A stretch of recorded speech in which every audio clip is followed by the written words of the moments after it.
Good afternoon, and welcome to the Women's Bill of Rights press call. As a reminder, today's call is being recorded. Some of today's speakers are available to take questions from the press at the end of the call. I'd like to introduce Independent Women's Voice Vice President, Carrie Lucas. Carrie. Thank you. And thanks to those of you on the line who are joining us on the last day of Women's History Month to discuss the need for a Women's Bill of Rights. My name is Carrie Lucas, and I'm Vice President of Independent Women's Voice.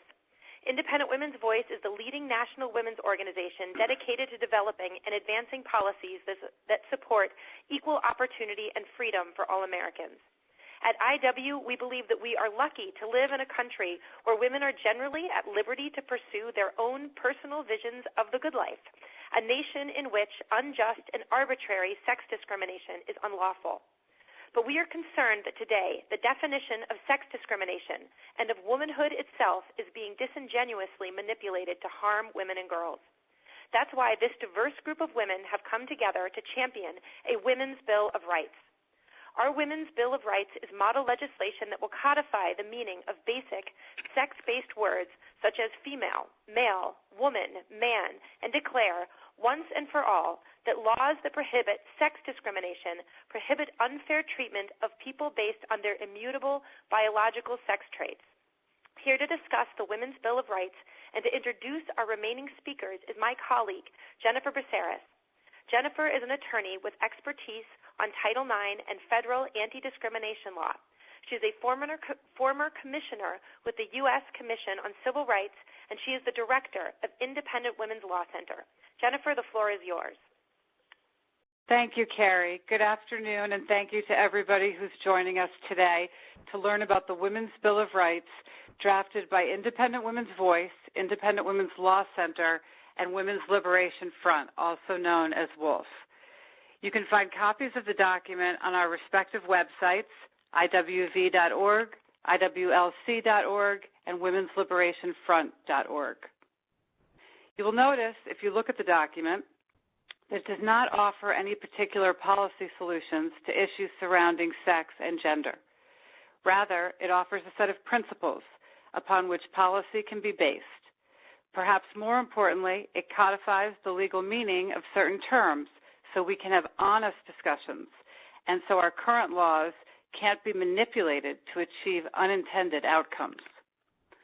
In addition, the Women's Bill of Rights codifies current Supreme Court precedent regarding sex-based classifications, precedent that forbids unfair government discrimination against similarly situated males and females, but that allows the law to distinguish between the sexes where those distinctions are relevant, in areas such as athletic teams or single-sex prisons, to name just a few.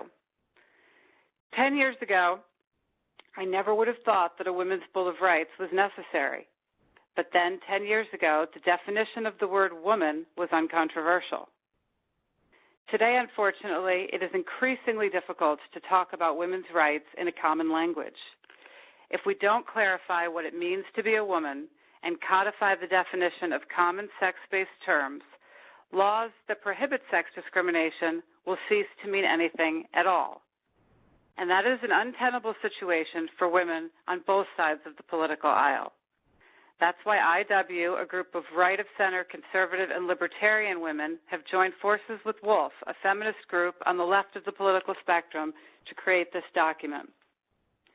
We would, of course, love to see the Women's Bill of Rights enacted into law in all 50 states and into federal law.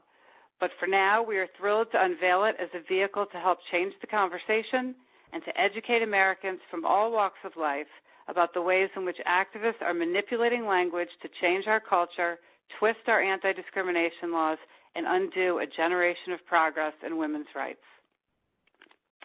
And with that, I would like to introduce the co-author of the Women's Bill of Rights, Lauren Adams. Lauren is the legal director of the Women's Liberation Front. Lauren, please take a moment and tell us a little bit about your organization, your involvement with this project, and why we need a Women's Bill of Rights. Thank you. Women's Liberation Front, or WOLF, is a national feminist organization that works to protect, advance, and restore the rights of women and girls. We fight against regressive gender roles, male violence, and the sexual and reproductive exploitation of women's bodies. We are pro-choice. We are pro-gay rights. Women and girls rely on access to female-only spaces, services, and resources to ensure we are fully able to participate in public life. The advances of gender ideology that have been made in law and policy have made it difficult to maintain these gains that women have had over the past century. First, because our speech is being policed and our voices stifled. We are being censored, deplatformed, and told inside and outside of court that it is incorrect and even hateful to use the word woman or female in a way that excludes all male people.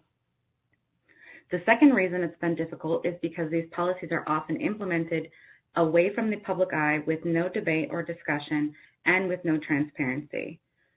In California, men are being transferred into women's prisons, 1/3 of whom are sex offenders, and the women they are incarcerated with are not even allowed to call them male in official complaints about sexual assault. Wolf has filed a federal civil rights lawsuit challenging this policy, which is also happening on the federal level and in most other states. The Women's Bill of Rights will ensure that our laws continue to recognize that there are legitimate reasons to distinguish between the sexes with respect to athletics, prisons, domestic violence and rape shelters, restrooms, locker rooms, and other areas where biology, safety, or privacy are implicated. It will also ensure that women have the vocabulary to describe themselves and to advocate for themselves in the legal system, and it will ensure that the public is fully aware of any policies being implemented because the terms won't be obscured. It would not prevent Congress or the states from enacting legislation that protects people based on other characteristics besides sex, including gender identity. But it would require legislators to acknowledge that these categories are distinct and to consider the many ways in which gender identity policies may conflict with sex-based rights. Thank you. Thank you so much, Lauren. Our next guest needs no introduction. She is a journalist, author, and Yale-educated attorney. Her book, Irreversible Damage, The Transgender Craze Seducing Our Daughters, speaks compassionately about the ways in which gender ideology is harming teenage girls. Thank you for being here today, Abigail Schreier, to support the Women's Bill of Rights. Thank you so much, Jennifer, and thanks to everyone on the call. The rise of gender ideology, the idea that the category female does not apply exclusively to women and girls, has been a problem for society, but it's been a disaster for girls. The reason it's been a disaster for girls is because it has pressed the undo button on all of the rights and advances that women have fought for generations to achieve. The creation of physically protective spaces for women, the creation of a robust sports regime. Women have never accepted the idea that any sex can qualify for women's rights. And the reason the Women's Bill of Rights is so important is that it makes crystal clear that we do not accept it now. Women are compassionate and inclusive by nature. We want all kinds of people to flourish in this country, including transgender Americans. But we are not giving up women's rights without a fight. Thank you. Thank you so much, Abigail. Now we're going to hear from a mother of a college swimmer who has competed against Leah Thomas, the college swimmer who formerly competed on the University of Pennsylvania's men's swim and dive team as Will Thomas before joining the university's women's team this past fall. We are calling our guest Margaret, although that is not her real name. Margaret has requested anonymity in order to protect her daughter. Margaret, please tell us why you are supporting the Women's Bill of Rights. Hi, Jennifer. Thank you. Glad to be here. What is a woman? A woman is not defined by her social roles, her appearance, or her feelings. A woman is not defined by her hormone levels or her cosmetic attributes. A woman is defined as an adult human female. Recognizing that definition and the biological basis for womanhood is the only way we can protect women's rights. Sex is an unequivocal, immutable truth, and it has been the basis for the historical marginalization and oppression of women over all time. Now, after decades of progress, Women are under threat again as the very words that define us are being eroded, blurring the legal protections that allowed women to rise out of the shadows. Nowhere is this more on display than in the physical contest of sport. The creation and investment in single-sex sport has contributed not only to female athletic success, but the ability for women to overcome marginalization in general. It is no surprise that the rise of women's sports has coincided with the rise of women's voices, status, and contributions. A female champion, a female athlete, is a symbol of power, an inspiration, and a source of strength. Alongside a female leader in business or politics, a female athlete is a chance for women and girls to see their potential, to know they are worthy of reward and recognition. We cannot strip that away. Recognizing and respecting the distinction between male and female bodies and their totally independent and incomparable physical limits is the only way women can succeed in sports. This year, I saw firsthand the damage that occurs when we blur the definition of woman, as I watched my daughter and other female collegiate swimmers face Leah Thomas, the first male swimmer in women's NCAA swimming. I saw previously empowered young women fade in strength and confidence. I watched in dismay as these young women were gaslighted, shamed, and told to seek counseling because they tried to point out discrimination. I saw tears, frustration, silence, lost records, and lost opportunities. I saw shocked young women question whether they had a right to undress out of the sight of male eyes and male nudity in a women's locker room. I heard the stories of usually excited chatter and celebratory locker rooms going eerily silent. What I witnessed was nothing short of emotional blackmail and abuse. Make no mistake, this is the result when those in power use inclusion as a vehicle to deliver the damaging blows of sex-based discrimination at women. This is not the world I want for my daughter. This is not the world women and girls deserve. We are members of the female sex, and the only way we have protection in society is to have clear language that defines us apart from males. Sex-based rights and categories are not a buffet for those who would like to join our numbers, but do not share in the biological basis of our burdens and our oppression. Women are adult human females. Women's sports, spaces, healthcare, and representation are dependent on this simple truth, and that is why we need the Women's Bill of Rights. Thank you. Thank you so much, Margaret, for that emotional testimony. We really appreciate you being here. Our next guest is Doreen Denny, a senior advisor with Concerned Women for America. In addition to her work for CWA, Doreen is a political and cultural commentator who has appeared on Fox News, PBS NewsHour, CBN, and National Public Radio. Doreen, please briefly describe your organization and your support for the Women's Bill of Rights. Thank you, Jennifer, and thank you, Independent Women's Voice. I'm glad to be here with you today. Concerned Women for America is the nation's largest grassroots public policy women's organization with a rich history of over 40 years bringing foundational and biblical principles into all levels of public policy. As cultural battles rage across this country, CWA is on the front lines, protecting these values through prayer and action. We focus on 7 core issues, among them defending life and family, protecting our First Amendment freedoms, parental rights and education, and guarding against sexual exploitation. We never expected that after 50 years of Title IX and decades of progress for women, we'd be fighting to preserve our very status and dignity as women.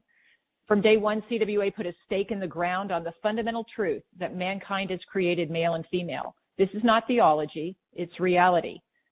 You've just heard about the heartbreaking injustice happening in women's sports. We've been on the front lines of this fight now for 4 years. On March 17th, the day that Leah Thomas won a Division I national championship in women's swimming, CWA took the first official action on this case. We filed a Title IX civil rights complaint with the U.S. Department of Education's Office for Civil Rights against the University of Pennsylvania. The complaint cites Penn's violations of sex discrimination under Title IX in its women's athletics program. Violations including the hostile environment it created for Margaret's daughter and her teammates. Now, CWA has filed complaints against universities in 2019 and 2020 for allowing biological male males in women's sports. We've had one complaint resolved by the Office for Civil Rights, and it was in our favor. So why should that not happen in this case? And I hope those on this call today will ask the Biden administration about the status of our complaint and press them for answers. CWA's path-breaking partnership also with women on the opposite side of the political spectrum began years ago. Our work with Women's Liberation Front and Kara Dansky with the Women's Declaration continues to prove the power of principle overcoming politics or partisanship. And that's why I'm here today to support IWF and the Women's Bill of Rights. Why is it that our women's groups and the women we represent are the only voices standing for the status and dignity of women? Where are liberal women, the so-called National Organization for Women, and others? What is their excuse? We here today are the women's voice for truth about the sexes based on an undeniable fact. And here I'll quote Justice Ruth Bader Ginsburg from a landmark women's rights case. Physical differences between men and women are enduring. This Women's Bill of Rights is a needed North Star for law and policy to right the ship of state against the wrongs that women are facing today. Our safety, privacy, and opportunities are being flouted by progressive activism that invades our institutions and trades truth for a lie. The Women's Bill of Rights is a common sense declaration on the biology of sex. It should be something people across the political spectrum can come together and embrace. All women should have the assurance that our intrinsic dignity and status are recognized and protected on the basis of sex. I thank you very much that we are here today, and thank you for the press on this call joining us. Thanks, Doreen. Our next guest is Kara Dansky, President of the U.S. chapter of Women's Declaration International. Kara is a lawyer, feminist, activist, and author of the book, The Abolition of Sex, which explains succinctly and clearly many of the issues we are attempting to address today with our Women's Bill of Rights. Kara, please tell us a little bit about WDI and why you're supporting the Women's Bill of Rights. Thank you, Jennifer, and thanks to everyone who's joining us today.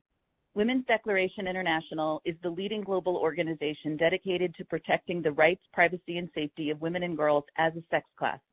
We work at the international, national, state, and local levels to advance the Declaration on Women's Sex-Based Rights, which reaffirms women's rights to physical and reproductive integrity and the elimination of discrimination that result from the replacement of the category of sex with that of so-called gender identity. Article 1 of the Declaration on Women's Sex-Based Rights calls on countries to maintain the centrality of the category of sex, not so-called gender identity, in relation to women's and girls' right to be free from discrimination. We proudly stand for the rights of all women and girls, regardless of race, ethnicity, religion, political affiliation, or sexual orientation. As a nonpartisan and radical feminist organization, we clearly see the threat that redefining sex to include gender identity poses to women and girls. I am proud to represent the U.S. chapter in supporting the Women's Bill of Rights here today. These threats to women and girls are not hypothetical. We've already seen men participating in women's sports and exposing themselves to women and girls in public restrooms and spas, and convicted male rapists and murderers being housed in women's prisons on the basis of their so-called gender identity. President Biden began to obliterate sex as a distinct category immediately upon taking office when he signed Executive Order 13988 on preventing and combating discrimination on the basis of so-called gender identity and sexual orientation. The president has been viciously and meticulously shredding women's rights ever since by issuing a series of memos and orders that redefine sex to include so-called gender identity. The Departments of Justice, Education, Health and Human Services, and Housing and Urban Development, and the Federal Bureau of Prisons have all announced that women no longer exist as a coherent category as a matter of federal administrative law. Today, the Biden administration announced new developments in its march to obliterate sex to violate the boundaries of women and girls. For example, the State Department announced that starting on April 11th, U.S. citizens will be able to select X as a so-called non-binary gender marker on passports. TSA announced that it is going to relax airport security so as not to be able to detect sex during security screenings, making it easier for terrorists to enter passenger areas of airports. These are just a few examples of steps the Biden administration took today to obliterate sex and violate the rights, privacy, and safety of women and girls. Things are going to get even worse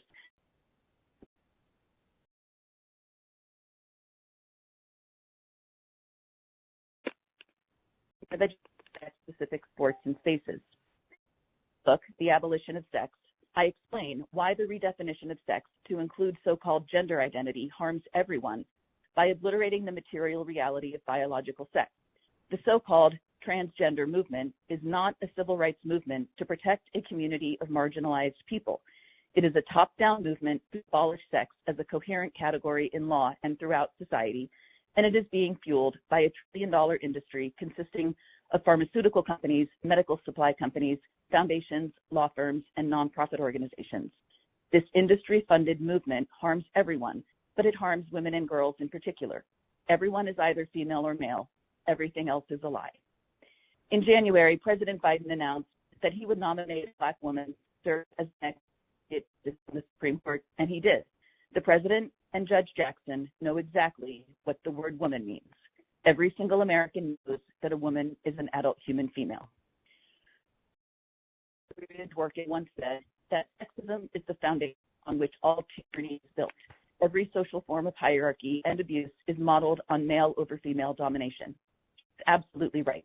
The model of male over female domination itself, traditionally referred to as femininity or gender, needs to be abolished, not enshrined in law. It is time for all Americans, regardless of party affiliation, to understand what is happening before their very eyes and to fight back together. Please join us in supporting the Women's Bill of Rights. Thank you. Thank you, Kara. And to all of our participants, thank you very much for your insightful commentary. We'd now like to open it up for any questions. Operator? Thank you. If you would like to ask a question, please signal by pressing star 1 on your telephone keypad. If you're using a speakerphone, please make sure your mute function is turned off to allow your signal to reach your equipment. Again, press star 1 to ask a question. We'll pause for just a moment to allow everyone an opportunity to signal for questions. We'll now take our first question from Valerie Richardson with Washington Times. Hi, I wanted to just notice, as you pointed out, that you chose to make this announcement on International Transgender Day of Visibility, which, as Kara Dansky just pointed out, the Biden administration is marking in many ways. Why did you choose this day to make this announcement? Well, we chose today, Valerie, because it is the last day of Women's History Month, and women need to be visible in this country as well. We have nothing against trans people making themselves visible or demanding respect. But as women, during Women's History Month, we thought this would be a good time to come forward and stand up for women as a distinct biological and legal category, since this is also a time when women are most threatened.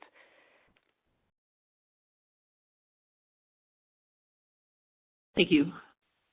Sure. Thank you. Once again, please press star 1 to ask a question. We'll now take our next question from Caroline Downey with National Review. Hi, this is Caroline Downey from National Review. I understand that this is the Women's Bill of Rights is a blueprint of sorts, as many speakers already mentioned. Can you just talk a little bit more about that? Is it going to be presented to certain lawmakers, or what is the long game for this proposal? This is Carrie Lucas of Independent Women's Voice, and I'll take a first stab at that one, in that we are making this available to the public. So we've published this on IWV.org, and anyone can come and take a look, and we're encouraging people to add their name. We want the public, we want people everywhere, lawmakers at the state level as well as the federal level, to see this. We have been talking to some of folks on Capitol Hill who we know are interested in this topic, and we think it's really important. One of the things that's nice about having such a broad and diverse coalition of women on this call today and really supporting this effort is this does have the potential for bipartisanship. It should have the potential for bipartisanship, and so I hope that everybody reaches out to all their contacts, and we invite any lawmaker at any level of government to reach out to those of us on this call and to come visit us at IWV.org to express their support and to move this forward wherever they can. Great, thank you. Thank you. We'll now take our next question from Sandra Locklear, who is a private investor. Hi, this is Sandra. Thank you for all your efforts today, women. Every one of you, I really appreciate it. Just a quick question. What did you mean in the language in reaching out to us in regards to what this call is about when you said similarly situated male or female? I was listening for that in the commentary today, but I didn't hear the answer to that. Thank you. Sure. This is Jennifer Braceras with Independent Women's Law Center. That's sort of a legal term of art that when people bring sex discrimination cases, let's say in the employment context, if I were to sue my employer and say that I was discriminated against on the basis of sex, I would need to prove that I was treated differently than other similarly situated men. So, for example, if my position is that I'm a bus driver, the question is whether I'm treated the same or paid the same, for example, as other male bus drivers of the same, perhaps, rank and seniority within my union, maybe. Those would be some of the factors that the court would consider. So the court, can't compare apples to oranges. It needs to compare apples to apples. So if I were bringing a discrimination suit as a bus driver, the court wouldn't, for example, compare me to the CEO of the company or a janitor at the company. It would look to comparators, male comparators who were similarly situated to me in my work to see if, in fact, my employer had treated me differently than those people. So it's really a legal term of art. Hopefully that explains it. Yes, thank you very much. Thank you. There are no further questions at this time. Well, thanks, everybody. That concludes today's call, hosted by Independent Women's Law Center and Independent Women's Voice. Please visit IWV.org for more information and to read our work on this issue. For any follow-up questions for any of our speakers on today's call, please email press@IWV.org, PRESS@IWV.org. Thank you very much.